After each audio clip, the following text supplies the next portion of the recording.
All right, everyone. It is Friday, and that means we are back again with the Manufacturing Ecommerce Success Series.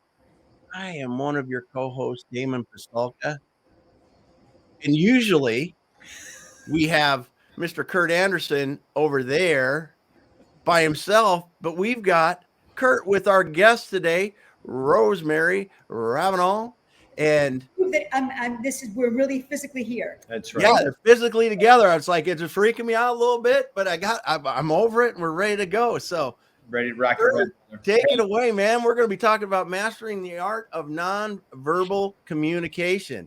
So let's get rolling. Hey, let's dig right in. So first off, happy Friday, man. It's just, it's post Groundhog's Day. So Damon, did you survive your Groundhog's Day? I know that's a big event, big day for you, right? I did. Okay, well, good. And I'm not sure if you saw the shadow. I missed that yesterday. I need to keep up on that. We're having more bad weather. Bad weather. Okay, well, hey, where we're at, like winter doesn't exist. So, and that excuse us, like we're in a public place, like people might walk in. We have Pac-Man over our shoulder. So, all right, guys. So let's do a quick introduction. Anybody out there, drop a note. Let us know that you're there. We absolutely would love to invite you, welcome you to connect with our dear friend, Rosemary Ravinal. She is a presenting, public speaking coach, guru, diva, you name it. She's all the above. Rosemary, Happy Friday. How are you? Thank you. Happy Friday. I'm delighted to be here with you. And I know that our conversations are always wonderful and we tend to run out of time. So that's right. I'm all yours. So, hey, Damon, repeat offender here. So Rosemary was on the program last year. I know she was on Faces of Business with you. She's just dynamo. I know the chat box was on fire last year when just tons of just great tips, strategies. She has a amazing, incredible newsletter that comes out, and I strongly encourage, invite, welcome everybody. You want to sign up for Rosemary's newsletter. We're going to talk about the one that she came out this week. But Rosemary, I want to start things off. When you were on the program last year, I did not ask you this question, so we're going to kick off things with a question. When you were a little girl growing up, who was your hero? Who was your hero when you were a little girl growing up? Oh, we didn't rehearse this question. I know. Oh. Yeah, that's awesome. Came with a slider on that one, Damon. Yeah. Who was your hero as a little girl growing up? Oh, God, this is a tough question. Okay, I grew up in Cuba until I was 7.5. Yep. So I have to do sort of a bicultural split here. Let's do it. But most of my sort of the age of age of awareness would be like in my early teens, like 11, 12. I would say Audrey Hepburn. Oh, really? Yes. What a great, that's a first, Audrey. That is a first. Excellent answer. Because I loved movies, and she was always this elegant, but very herself. I mean, she played parts, but she was there's always a part of Audrey in everything she did. And she always looked magnificent. And iconic. There was no one who looked anything like her. So I would say, and this, I don't know where I dug it out from, but I think it's a real sincere answer because I hadn't given it thought, but I think that those spur the moment, like you don't plan it. It just comes out spontaneously. That's my final answer. Audrey Hepburn, man. Awesome. My first thought is on Golden Pond. I don't know if anybody remembers that one. I think it was an Oscar winner, so that was a phenomenal movie. So Audrey, that was a great answer, Damon. That was the first time that we had Audrey Hepburn on the program. Then that was Jane Fonda in. It was Jane Fonda and her father. And wasn't she the wife in that? Was Audrey Hepburn? Wasn't she? No, I don't think so. Wasn't she the wife in the Golden Pond? Yeah. I don't think she was in it. Let's do a quick. All right, we'll have to do a Google search, Damon. Search. So check that out. All right, so let's keep moving forward. So as we dig in today, so we're going to talk about how to your presenting skills and also like nonverbal skills. So, Rosemary, let's just go right there. Let's just dig in and start talking. Let's start thinking about like some of the tips, strategies that you present to your clients and how you can communicate better on non-language. Well, because, we speak before we speak. Yeah. We speak before we speak. Let that sink in. How about that one, Damon? We speak before we speak. Before we say a word, we're speaking, because everything about us says something about who we are, what we stand for. And we are walking brands. So we have to be really conscious, what I call conscious communication. Yeah. What we say with our words needs to be obviously impeccable and very thoughtful. But the way we show up, we show up in this rectangle, the way we show up in a meeting, the way we interact with other human beings, all of that sends signals. And I call them charisma signals, which really, they telegraph out who we are. And a lot of it is basic respect in terms of what we're taught as children, to listen, to not speak out of turn, to respect elders, and the same kind of lessons in life can be applied to the fundamentals of speaking before we speak. The most the example that I could give is, remember we talked about tilting and nodding of the head. Very simple signals such as tilting your head when you're listening gives the signal that you are paying attention, that you are being considerate, that you are interested in what's being said. And this is a very important signal in video conferencing, because obviously we're in a sterile environment. We're only dealing with two senses, right? Sight and sound. But to have that extra accent of someone tilting the head to say, I hear you. It's an empathetic gesture.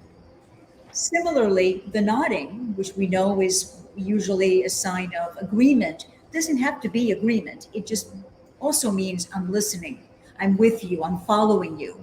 And those are two very, what I call micro gestures that have tremendous power. I've got a question, because I'm ready for this one today, Kurt. This is like usually I say like 4 things in the whole thing, but one of my habits, and I wonder if this looks bad, is because when I'm listening to somebody, I tend to get like this once in a while. I get my face like 2 inches from my camera because I'm trying to listen intently. Is on video, is that freaky, or is that, is it okay? Because then I look at it and I go, oh man, I can't, and I back off like that. But because video is a little different, but I don't know if that's wrong, or I just like to listen.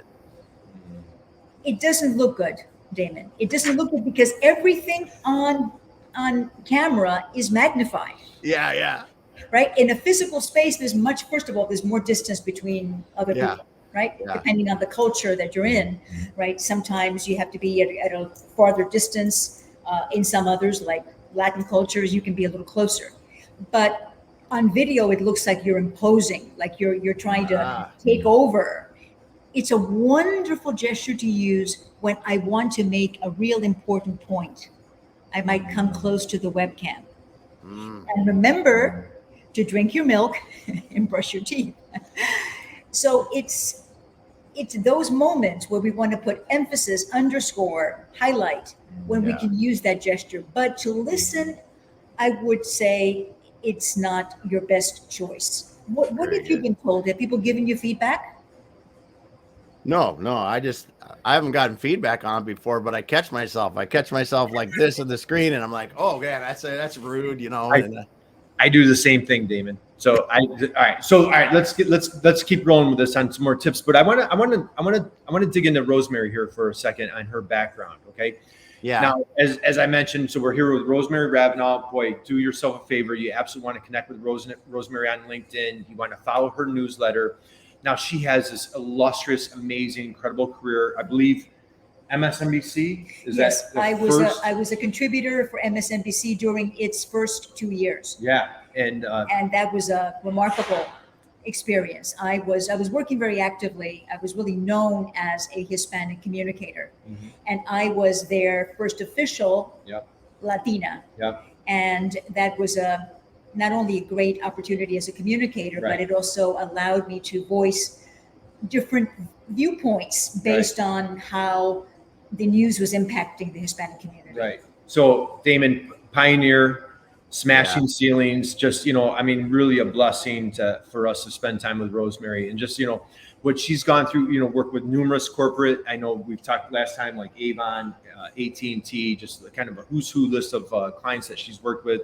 Now, we were talking before we went live, you have a great story, so all this great corporate Univision, right? Is that correct? Yes. and she became an entrepreneur right before COVID 3 years ago. So I'd love for you to share a little bit. So, we have folks that come in the program that maybe they're marketers, they work for different companies, and they're like, you know what, at some point in time, I wouldn't mind tipping my toe in entrepreneurship. So 3 years ago, you've had this long career. What was that like? Most of my career was spent either being a spokesperson for a company. Mm-hmm. I hosted, as you mentioned, MSNBC. I hosted some public affairs shows in New York. I did a lot of radio as well and produced radio. Mm-hmm. But the bulk of my years as a professional have been spent working as a corporate communications leader at mm-hmm. companies like AT&T and Avon mm-hmm. and A&E History Channel. And I've been advisor to companies like Toyota. Mm-hmm. I've worked for large agencies as well. So, but I was always doing the bidding for someone else. Mm-hmm. The last role that I'm very grateful to have held, I was VP of Public Relations for Univision, which is the largest Hispanic entertainment company in the world. Mm-hmm. Now it's known as Televisa Univision because they merged.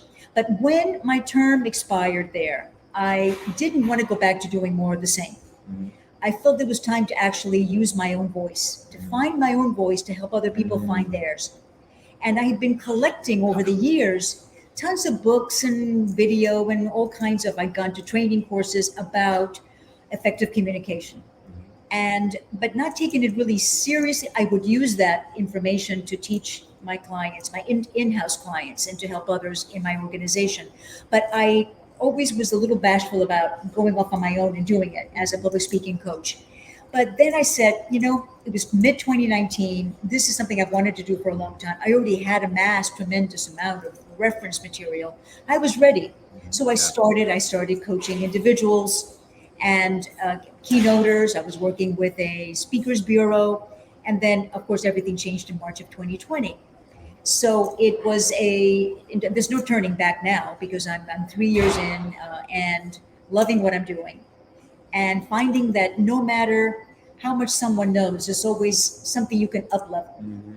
And even the most experienced speakers, CEOs, chairs of boards need that extra help. Mm-hmm. And because they can't be their own critic, you have to have another point of view, another set of eyes and ears. To give you feedback, because what they do is high stakes. Mm-hmm. It can change the stock price, right? Yeah. It can either help you retain employees or lose them, right?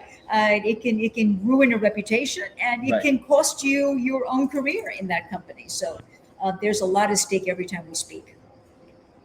Oh my God! All right, a few things I want to uncover. Yeah. So Rosemary finds her voice to help others kind of exploit theirs, right? And I'll tell you, when you think about it, you can even be a little bit, I don't know how you feel about this. Like you can almost be, a little bit, not the sharpest tool in the shed, if you will. Right. But when you command yourself as a presence and just come across authoritative, and it just, you give people just that confidence, all right. Oh my gosh, this is so good. I want to cover, you have a quote from Warren Buffett. Do you have a? Yes. I have, let me paraphrase. He says that you can have the greatest brain power in the world. And if you don't know how to transmit it, then it's useless. Right. And the transmission is communication. Right. So if you can't get it from your head through your mouth, or albeit, let's not exclude other forms of communication like writing, or photography or other arts forms. Right. If you can't transmit it to other human beings, then it's just stuck there. It doesn't serve anyone. Right. So he sees that as a fundamental trait of leaders. Right. And I think it's Warren Buffett. It takes a lifetime to earn trust. It can take a millisecond to destroy that trust.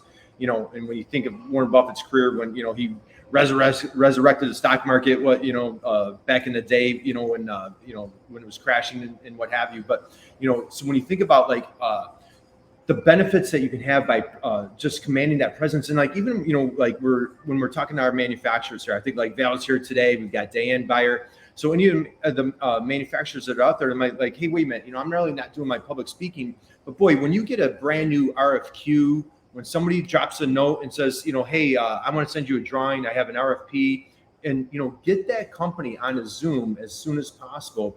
And so, Rosemary, let's start going into. I love that. Like she had a phenomenal newsletter, and I'm telling you, like, I read her newsletter religiously every time it comes out. It's when it hits my inbox, I'm like, I need to stop, focus. Rosemary speaking, and this is like learning time. You had a great newsletter this week, and if I have it correct, it was like 9 myths of so we're gonna bust some presentation. Yeah. So Damon, we're gonna do a little pop quiz, dude. I know like you're not, guys, for everybody out there, Damon's not 100% today. Thank you for being with us today, Damon. You're a trooper. But we're gonna do a little quiz. How about that? Let's do a little. Let's go. We're gonna do a little true and false quiz today, and she has some hysterical. I love the first one. Let's go. Can we get into the first one? The first one. This is a true or false is the answer. 1 or 4. True, false is the answer. Yep. Now the question is: it is a good idea to visualize your audience naked in order to cure your fear of public speaking. Damon, is that true or false? So if you're standing in front of a crowded room, couple hundred people, and you're just, butterflies are just flying, and you have a great line about butterflies too. I would say false. I've never tried to do that, and I just think it's weird in my mind. Bravo. You're right. Good answer. And tell them why. Yes, it is. It's this sort of axiom that's come about, and maybe from maybe the last century, or I don't know. Couldn't find the origin of probably it. Guys, some like goofy guys, I'm sure, went there, right, Damon? And it sort of stuck, right? It became sort of like the thing about, envision everybody like in different states of disrobing so that you feel like you are more powerful, more important than they are. You're making them vulnerable. What a horrible thing to do to your audience. Right. First, it is, you said, it's preposterous, it's ridiculous, Damon. Second, it's disrespectful to your audience. Yeah. You are there to benefit them. Listen to me. Most people think that we speak in public to benefit ourselves, to sort of, to polish our ego. Right. No. And that's what happens very often, why people fail when they speak. They're thinking about themselves. You're not the audience. The people who are listening to you are the audience. So if you're not respecting them by seeing them as whole people, they're seated, eager to hear what you have to say, and the ones who will determine if you succeed or you fail. So how are you going to envision them naked? That's wrong. So scratch that one off. Let's just kill that myth. I'm glad. You know what? We're making it official, Damon. Here, February 3rd, 2023. That's no longer a tactic as a public speaker. Yes, go that route, right? So we're getting that out. Share another one with us. Sure. Another one is that if you eliminate all the filler words, all the fluffy, unnecessary, the things that we hear every day in common speech. You even hear them when there's media interviews. Right. The ums and the and it's like, and and I mean. These are almost like a virus. They just permeate our speech everywhere.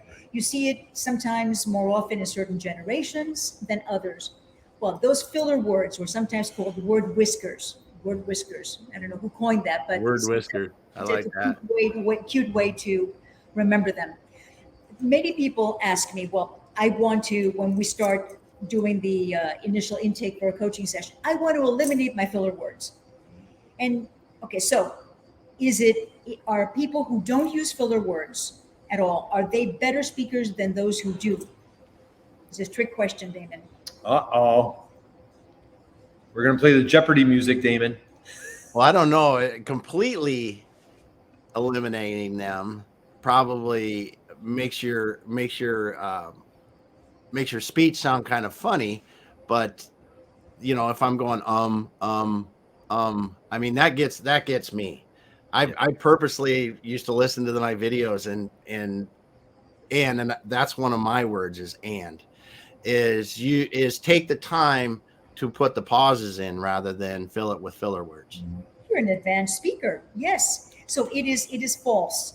There's a so-called ratio of how many filler words a professional presenter will use. And it's typically 1 or 2 every minute.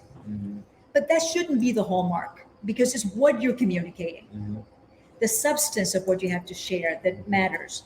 Of course, you don't want to have someone saying every other sentence, because that's distracting. But a few filler words, and you said earlier when you were answering me, Damon, many people are particularly hyper-focused because there's been such a lot of talk about filler words show that you're not smart. Filler words show that you're not focused. Filler words make you an amateur.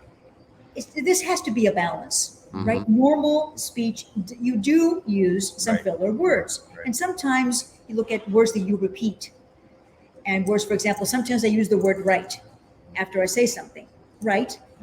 And if I do that very too many times, it starts to become a filler word for me. So you got the answer right, Damon. He's doing 2-0. Hey, dude, you're 2-0, man. And I didn't even study. You didn't even study. So let's dig into another. What's one that might let's get a stumper for Damon. Do you have like a really good myth that might kind of throw him off? Yes. Okay. This is one from the newsletter. Good speakers are born, they're not made. False. He's too good. Drop the mic, brother. Man, you're on fire, Damon. You are on fire. With me, it's like leaders, right? Good leaders aren't born; they're developed. And speaking is like any other skill, like working out. I think, anyway. It's essential to leadership. It is essential to leadership, and we're seeing that more often now, where we have a lot of data from Gartner and Center for Leadership. Numerous studies from Harvard Business Review has published several. Our friend Dory has also talked about, Dory Clark talked about the importance of good communication as one of the top traits that are sought in future C-suite.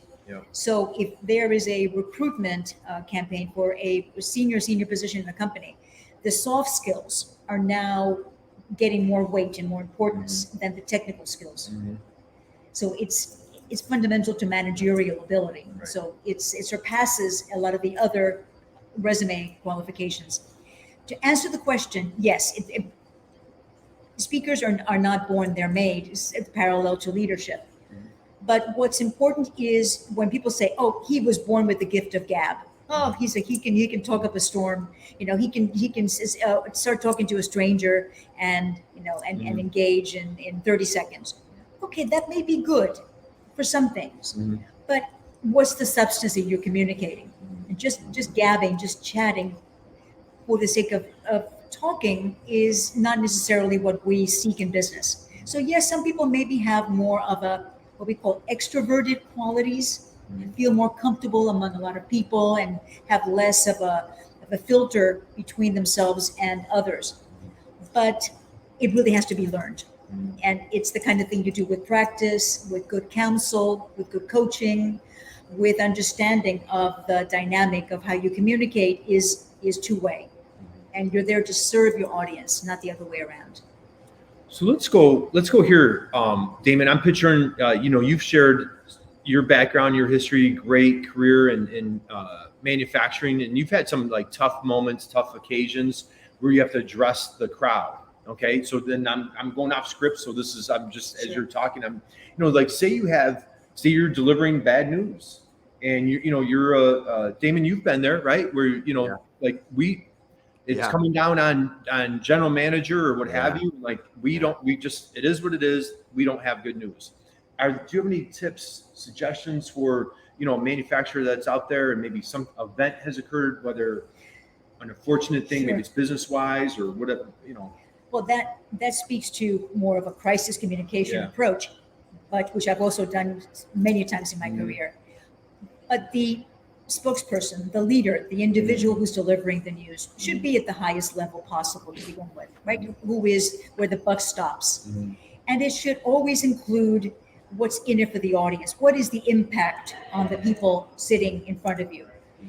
You might talk about initiatives and about expansion and about market fluctuation and all these things. But what people really want to hear about is what's going to happen to my family, to me. Am I going to be able to put food on my table? What is my job security?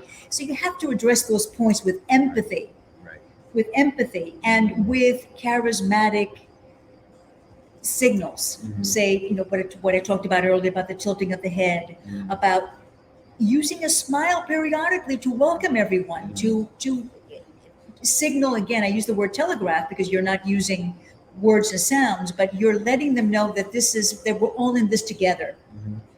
That this is not me, you, or management and employees, and that this is something that collectively we all have a stake in. So empathetic communication has to do a lot with choice of words, and that's a whole other discussion for another day. But there is a lot that is really incumbent on that individual delivering the news, the bad news, that can be done by nature of that awareness of how you're coming across. Maybe not standing at a podium, maybe sitting down at the same level as everybody else. So you're one of them, right? Not having a script, but maybe having just a few bullet point notes. Right, coming from the heart. Exactly. Right. Exactly. And you can use all the filler words you want because it's the substance and the outcome. What is the effect? What is the transformation that you've achieved in the people you're talking to? Yeah. Oh my gosh, this is so good. Okay, so I went, Damon, I try to be Mr. Half Full, Mr. Positive. I went like, okay, hey, if there's bad news, so let's flip the script, okay? Somebody's out there like, I want to step up my game. Man, Rosemary, I'm totally digging this. I'm enjoying what you're saying. I want to get more intentional to be a better communicator, more positive. I want to have that contagious enthusiasm without being, too over the top. But how do you really kind of like, for someone that's maybe on the introverted side, how can you come in with like a positivity and a contagious enthusiasm to kind of step up their speaking game? That could be a whole other. We're gonna have her back for another. Yeah. It starts with, let me back up using the analogy. Hey, we've got company. Yeah. We're in a hotel. Yeah. If we were, that's enthusiasm. That's contagious enthusiasm right there. Awesome. If we had, there's a pill that I could give you that made you a better speaker, right? It's way too easy, but there's no magic pill. Yeah. It is more like the weights that you use in a gym. You've got to keep using them. You have to keep exercising your speaker muscle. So it's not like, give me one coaching session and I'll be transformed. No, you have to continue to practice it. I have to practice it. Professional speakers have to practice. And professional speakers speak to other professional speakers to get the feedback as to whether they're doing it correctly or not, given the audience that they're intending to talk to. Yeah. So it's not the pill. There's no magic pill. And I forgot the question you were asking. Yeah. No, this is like that enthusiasm. The introverted. Yeah. I have another simple answer. Love what you're talking about. Yeah. And love the audience. Love the audience. So often we talk as if we have to, right? We load up the talk with big words, and we forget that we have to actually believe in what we're saying. I've got to love what I'm talking about because that transmits. If I'm not into it, if I'm not feeling it, it's not going to be believable. So credibility, clarity, consistently achieved are so important. And you have to do this time and time again, not just put on an act for one situation. Right. So love what you're talking about. Love your audience. Love being there. It is contagious, totally contagious. Now, introverts, there's another myth about that. Barack Obama is an introvert. Elon Musk is an introvert. Warren Buffett is an introvert. But they're among the most quoted, respected speakers. I don't know about Elon these days. Yeah. But the point is that you work through it because it's not about the fear of being in front of an audience. It's where you recharge your battery. Where you go to develop ideas, to formulate your words, your just find your inspiration. Where's your muse? Where's your muse? And sometimes the muse is in being in a quiet space, meditating, taking a walk in nature, swimming, doing some sport, but being by yourself perhaps. But others just thrive on the action of being always around people, and that's fine too. Then there is the middle ground, the quasi, there's a term, extrovert. I'm forgetting the word. There's a term for the one in the middle where you straddle. Okay. And that's fine too, because it may be situational, where you find that you can perform better if you go to a quiet space. So introversion isn't always, and there's a spectrum of introversion and extroversion. So you can be mildly introverted, where, for example, in my case, I actually work in both spheres, but I like that quiet time. But I also thrive in front of an audience. I'm so happy that now I'm getting to talk to people live. In person. Because that dynamic is to me totally energizing. I love it. Oh, man, this is so good. So and so Rosemary, we've been longtime friends, and so this is great. Like, we finally get together in person. And so this is a gift. And we were talking about a quote earlier from we were talking about Tony Robbins. Yes. And Damon, I just wanted to share real quick. So I'm probably going to butcher the story, but I want to emphasize what you just said here, Rosemary. It's just so powerful. I was listening to a podcast. It was Tony Robbins, and I believe that, Damon, we listened to Ed Milet, and he was on Ed Milet's podcast, and I think it was just last week or a couple weeks ago. And he shared a story that younger man, he was in his 20s, and if I'm probably going to butcher this, he was going to his class reunion. And he was like all wound up, and like, there was going to be some like he'll revisit bullies or like bad memories from when he was in high school. And now, and it's, even in his 20s, Tony Robbins is already, kind of on his way for success. And he was on his way, and he called his mom and said, "Hey, I'm going to my reunion, and, I'm kind of, flustered or this, that." And she goes, "What's your problem?" She's like, "It's not about you.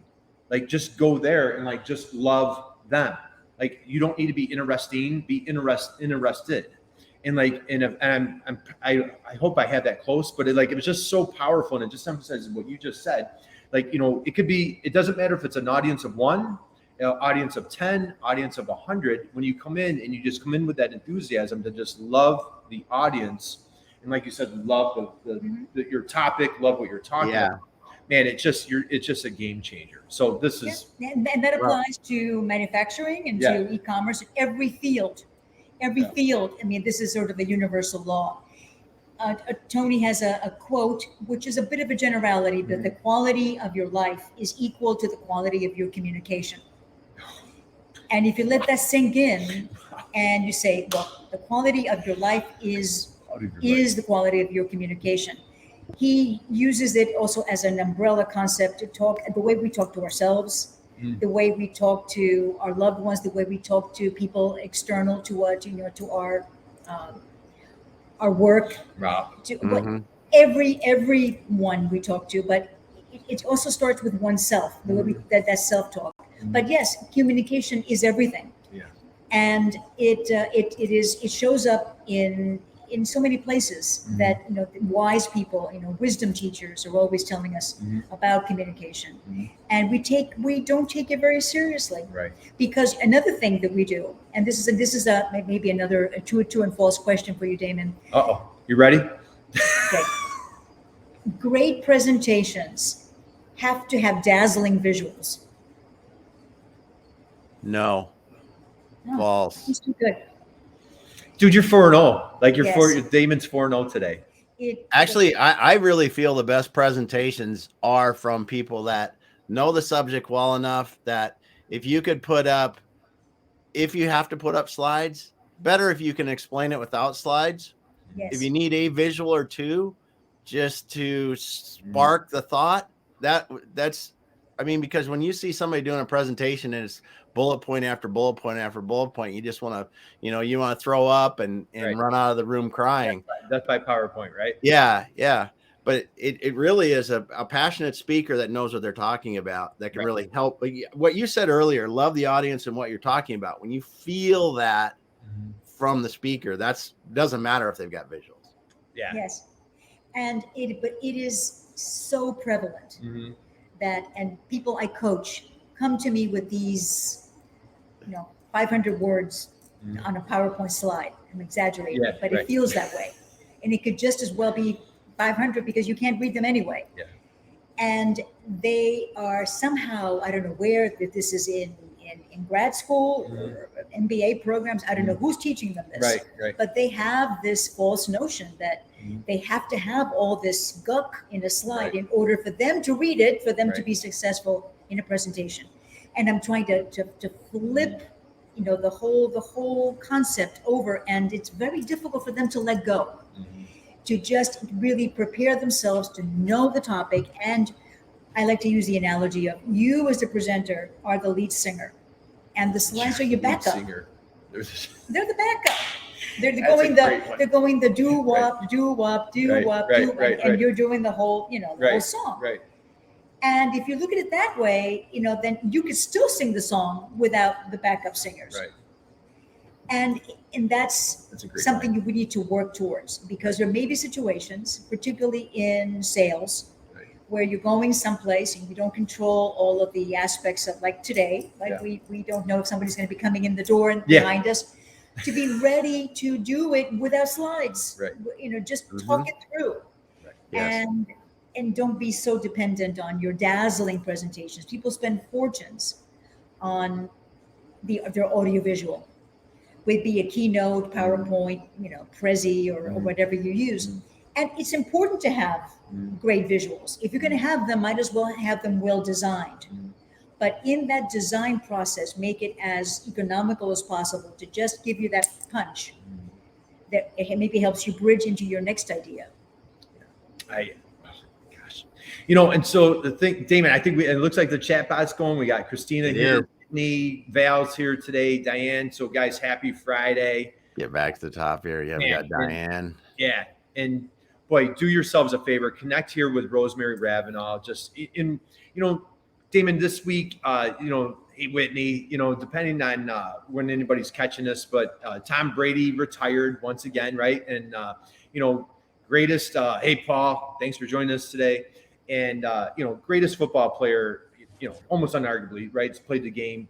And when you think about a guy like Tom Brady, he had a head coach, he had an offensive coordinator, he had a quarterbacks coach, he had impact with the running backs coach, he was part of the offensive line, he had an offensive line coach, he had a tight ends coach, he had a wide receiver coach. Like, why does Tom Brady need 8 different coaches? You know what I mean?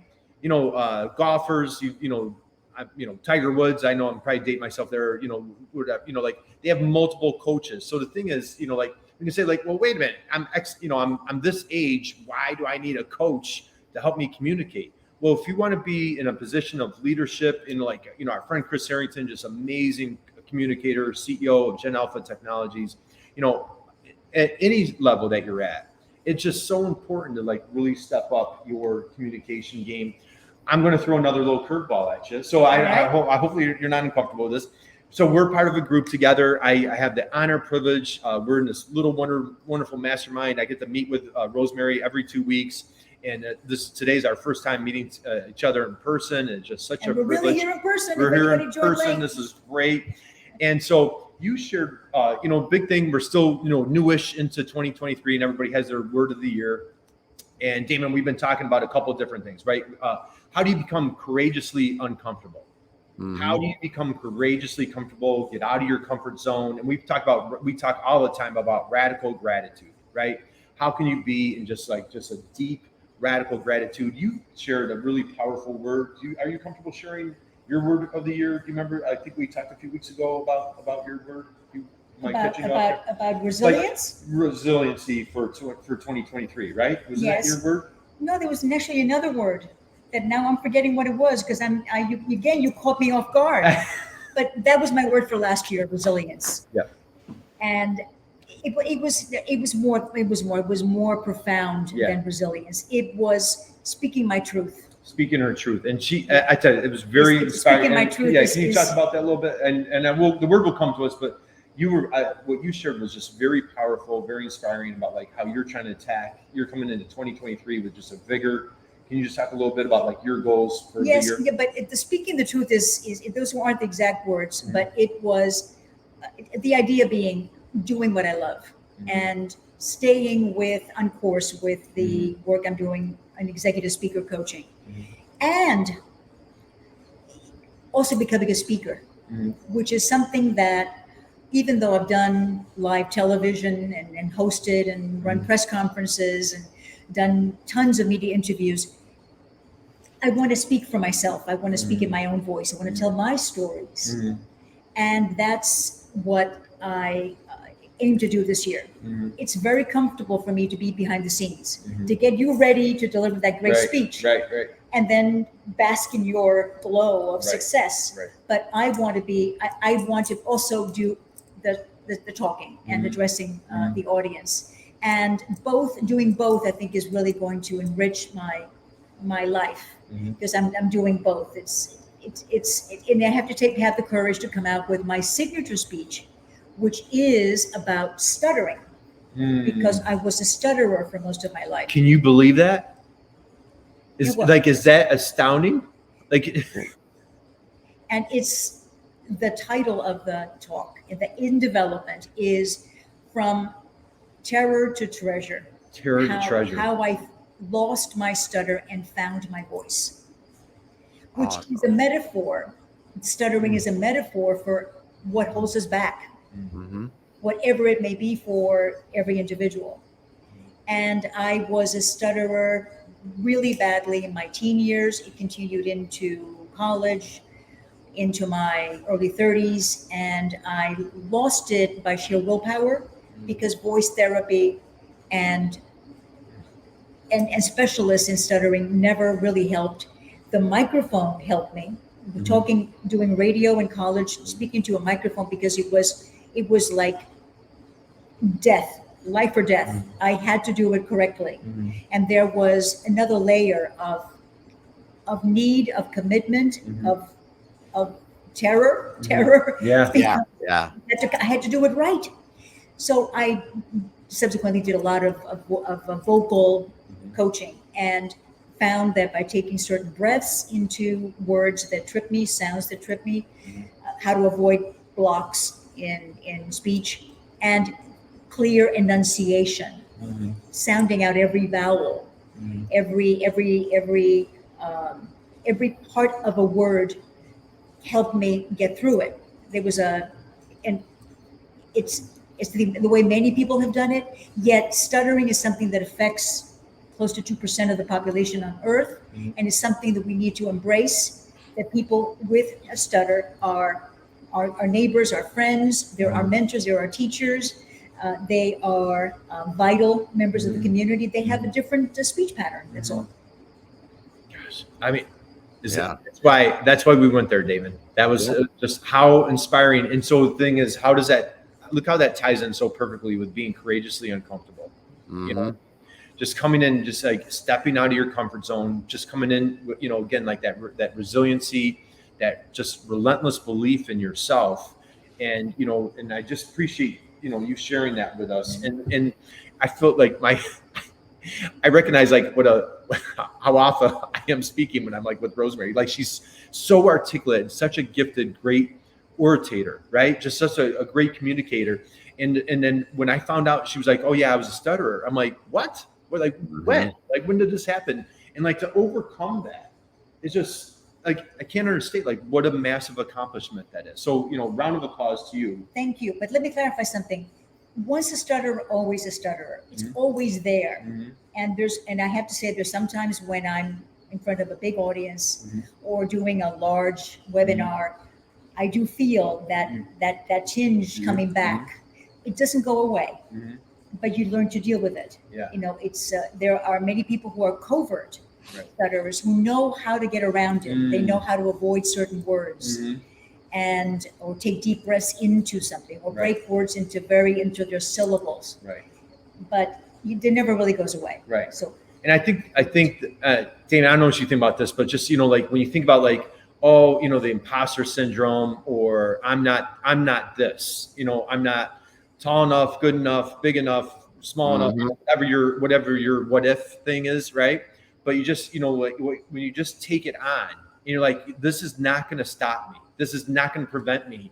I'm not going to, not pursue being a gifted one of the top speaking coaches on the circuit because of this ailment, which really, like when you think about it, right? Kind of like me being a barber, right? Yes. Right? Yeah. Like, being a barber. He does a good job, actually. I'm doing a good job. So, all right. So let's go here. Any other myths that we want to talk about on your list? Yes. There's a couple more. Yep. One of them is that professional speakers are not afraid. They've lost their fear of speaking. True or false? Oh, that's false. That's false. Did he get it? Yes. I mean, if they're lying. They're lying. They're lying. They're not. Find a tough one. What do they say? 90% of people are terrified of public speaking. The other 10 are liars. Yeah. Like that? Isn't there a line like that? Yes. Yeah. Was it a coin by Mark Twain? Was it Mark Twain? Yes. If anybody tells you that they don't fear public speaking, they're liars. 90% are horrified by it. The other 10 are liars. And it came from Mark Twain, who in his lifetime was one of the foremost orators on earth. Right. And it's curious because it's about dealing with the fear. Mm-hmm. You need a certain amount of fear, a certain amount of anxiety, excitement. I tell my clients, I just embrace the word nervous. Turn that nervousness into excitement. Right. So when you say to me, I'm nervous, no, you're excited. Right. Because you are. You have those butterflies going on in your stomach, and you have like a tingling sensation in your body. And there may be things like a dry mouth, and there may be shaking of hands, or maybe things that are visible to other people. But generally, you can control those. Right. Control those. For example, if your hand is shaking, hold on to something. Hold on to the lectern. Hold on to your paper. Hold on to paper, no, because paper flutters. Right. Hold on to the microphone with both hands. But professional speakers deal with it, and it's important. It's almost like having a coffee rush, like a caffeine rush. And what does it do? It prods you into better performance. And that happens with athletes as well, right? You're all pumped up. Yeah. What does Tony Robbins do before he talks? He goes on stage. Have you seen his Netflix? Yeah, he jumps up and down. On a trampoline. Yeah. Trampoline, yeah. He goes nuts. He's all, his body's all pumped up. And then when he goes out there, he's right. It's similar. I mean, he's trying to sort of bring it on steroids, but generally that enhances what you do in front of other people. Right. Okay. Damon, I've lost track of time. Comments. Any guys? Any questions? Oh yeah. Are there any questions in the comments here? Any? Wendy's talking about the ambivert. We were trying to figure out ambivert. Thank you, Whitney. Thank you. Thank you. Whitney's down in Houston. Thank you, Whitney. We got Chris, Christina, very inspiring. Rosemary. Thank you, Chris. I'd love for you two to connect sometime. Yeah. And Diane's here today, so all right, we'll start winding down. I guess I think we're public speaking. I shake. Diane, shakes, and that's that's me. I still to this day, and I'm not a public speaker in any sense of the word. When you have to speak to 150 people in a manufacturing setting, trying to good, bad news, indifferent. Right. You do have those butterflies. You do. It makes your stomach turn the first few times. And for me, the thing that I've always used is said, first of all, if you see me shaking, it's because I'm nervous out here. Yeah. And I get it right out on the table. I say, it's like people will relate to that because they too. Right. Yeah. Because it's like there's no hiding it with me. Right. It's like, well, when the thing is we're blessed with introverts that come on our show. And just this past Monday, 5 days ago, we had somebody from one of the MEPs, right? Dear friend. And totally out of her comfort zone when I invited her on the show. Like she had like that look of terror, Yes. Like, and she, got courageously uncomfortable, came on the program. And what did she tell us before she went live? She's like, I think I'm going to throw up. Yeah. She had a trash can. And how many lives have you've done 400. So, I mean, it's, now it's like second nature to you, but for other people that haven't done it before, like it can be nerve wracking. It can be overwhelming, intimidating. And so again, like getting out of that comfort zone. And so, we're all in this together, think about like a fear or something that you're trying to overcome. And what a great time right here, right now to like, let's take that fear right on Yes. bust through it. Substitute the word nervous for excited. Yes. I'm excited. Yes. And let me just say one thing about what we're doing here, that we're on virtual. This is not going to go away. Some people thought early this year that, last year mostly, no, we don't have to worry about video conferencing anymore. I don't have to put my camera on anymore. I mean, we're done with this. No, this is an integral part of the way we do business today. Mm-hmm. There's a hybrid thing. Some people will choose to come on a call, a video call. Others will prefer to be in person.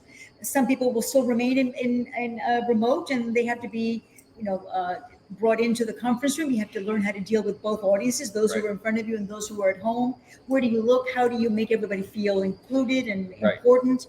And so those are new skills that we have to step up and learn. Yes. Absolutely. So, and I'll tell you firsthand, having the privilege of being part of Rosemary's circle and her world and her energy, I feel I have a long way to go. So anything that you find positive is thanks to Rosemary, Coach Rosemary. Anything negative, I'm still working on. That's all on me. But if you're out there and you're like, boy, I'd really like to step up my game. You just the authentic, genuine, kind, gracious, humble, everything that you can think of is our dear friend Rosemary. Yes. And she is just an absolute rock star, expert at this. And just, the tips and the strategies. And again, back to like my Tom Brady analogy. Why on earth, why does Tom Brady need 8 different coaches? Why do I need a coach on how to communicate better? It's like, boy, just how much further that you can take yourself. I want to say something to that. Mm-hmm. Tom Brady's announcement of his retirement wasn't done at a press conference. Yeah. He just did it on his mobile, on, I don't know if it was Instagram or TikTok, but he just spoke from his heart. Yep. And that I thought was the most elegant, really, consistent with his style, his brand. That's what he's known for. Yep. And I thought that was so fitting. It closed his career that way. I agree 100%. So, all right, let's start winding down. I know everybody's got a busy Friday coming into the great weekend here. So, all right, here's another curveball for you. Are you ready? So, hey, Damon, first off, I want to thank everybody out there today for joining us. Yeah, it's awesome. I give a huge thank you to Rosemary. But before we wind down, so we talked about hero. Who was your hero growing up? My last question for you is going to be 2023. You're coming in with just this great attitude, just a high level of goals for 2023. Who or what is your inspiration for 2023? Who or what do you feel is like just your driving force or your inspiration for 2023? That's a difficult one. I have several, and they might get a little political, so I'm not going to answer. That. Truthfully, I'm going to be truthful. I'm going to say my grandchildren. And we were just talking about, so she has a 5 and an 8-year-old grandson. They're in Oakland, California. So let's they are my inspiration because I feel that everything I do for them. Mm-hmm. Yeah. To be a role model, to be their guiding light. Yeah. And they are both very articulate. Yeah. They have tremendous verbal skills, and they are they're thought leaders already. Yeah. Even though one is in kindergarten and the other was in 3rd grade. Yeah. And it's just they inspire me. Yep. And sometimes when we're together and we're reading stories together, there's just some way of looking at the world that's very different that just inspires me. So they are my inspiration. Well, what a great answer there. And she, doesn't look old enough to be a grandmother, does she? So, but hey, and your grandchildren's names? Morrison and Vega. Nice. Vega, like the brightest, the second brightest star in the solar system, is Vega, second to the sun. Just a little tidbit. Nice. So she is a shining light. Awesome. Well, all right. Well, Damon, it never disappoints when you just get a little dose of Rosemary, does it? It does not. Thank you. So we've got a long way to go, but we're getting there, right? We're eager learners, and we're trying to. That's why we bring her on to help Damon's step up our game. He got all the answers right. He did. I think you were 5-0, man. That was very impressive, by the way. Just because I can answer the questions doesn't mean I'm good at something. Oh, you're so modest. So, last parting words of wisdom, anything that you want to share with everybody before we're grabbing? Drink water. Hey, she's gonna drink water, drink plenty of water. You're out there, hydrate. hydrate. As a matter of fact, in her newsletter, let me go back to her newsletter, why she's hydrating. Rosemary has a phenomenal newsletter. I read it religiously every week. It's just great, powerful tips, strategies on how to be a better communicator. If you're doing public speaking, she'll share things like what you should eat. As a matter of fact, I now pay attention. Like I'd eat a power bar before you and I would do our show. And then I'm choking on my power bar. So now I'll eat a banana or something that, goes down a little smoother, So there you go. So any parting last words of wisdom for everybody as we wind down? Dave is giving me his cold. Yeah, we got the old cough coming across. Don't take it for granted. Look at everything that you learned about speaking. You can apply to your family life, to your community relations, to every member of your family. And it's so important to be consciously communicating. Conscious. Be aware of everything you say. Take a 5-second pause before you say something if you're in disagreement or you're angry. This is saying that the biggest speech that you will ever regret is the one that you give when you're angry. So you can't take it back. And look at how much conflict happens in the world when people are speaking from anger. Yeah. Just take that 5-second pause. Count to 10. Count to 10. Count to 10. 1, 2, 3, 4, 5. Right. It seems like an eternity, but it's actually 5 is a good number. Right. Well, they say, whatever you're angry about, write it in the sand, let the wave kind of take it away. So, all right, wait, we'll wind down on this. So, Damon, what a gift, what a blessing. So, hey, guys, anybody out there, do us a favor, connect with Rosemary on LinkedIn. You want to check her out, sign up for her newsletter. You're going to step up your game tremendously. You'll thank Damon and I later for this. How about if you've been sitting down, how about everybody give a stand and let's give a roaring round of applause for Rosemary. For everyone. So thank you. And everyone who's been live and connected to us. Thank you. Thank you for taking the time. Guys, thank you for joining us. And thank you. This is just such a special occasion. This was so great. I dropped her a note. I'm visiting her community. And I was like, hey, I'm going to be in town. Could we get together? And we've known each other for a couple of years now. And she was like, oh, absolutely. And then I put her on the spot. I was like, hey, you want to do a LinkedIn Live with Damon and I? And she was like, oh, of course I do. I'm all in. So, hey, we got Lisa here today. Lisa, thank you for joining us. Lisa's in Michigan. So, Lisa, I'm here with my friend Rosemary. You definitely want to connect. Lisa's phenomenal. She's with a manufacturer in Indiana. She's asking where to get to the news, subscribe to the newsletter too. Oh, something else very quickly. There's no such thing as a dull speech, because many people who are manufacturing might say, well, what I do is so technical, or it's dull. It's sort of inside baseball. It's not about the speech. It's about doing it from a dull perspective. It's a dull speaker delivers a dull speech. It's not the other way around. Right. So you can have any subject. And I make reference in the newsletter to a very famous TED Talk from someone who did his talk about how to tie your shoelaces. 4.5 million views. How to tie your shoelaces. But he did it in an imaginative way. With an enthusiasm. Right? With love for the topic. Yep. So there you go. So, and how can they find the newsletter? RosemaryRavinal.com. Just opt in to or download any of my PDFs. I have PDFs on executive presence and how to do presentations, how to do a podcast. I have a PDF you can download for free. So once you get into my inner circle in all those ways, you'll be automatically subscribed to my newsletter. Yep, awesome. Absolutely. So connect with Rosemary here on LinkedIn. From LinkedIn, you can just hop right into her website. And again, sign up for that newsletter. You guys will absolutely love it. So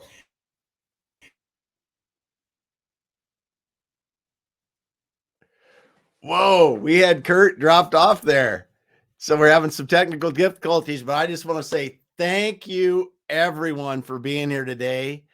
Kurt and Rosemary in the same spot was awesome. And I didn't even know what to say here. Thanks, everyone, for watching. Have a great weekend.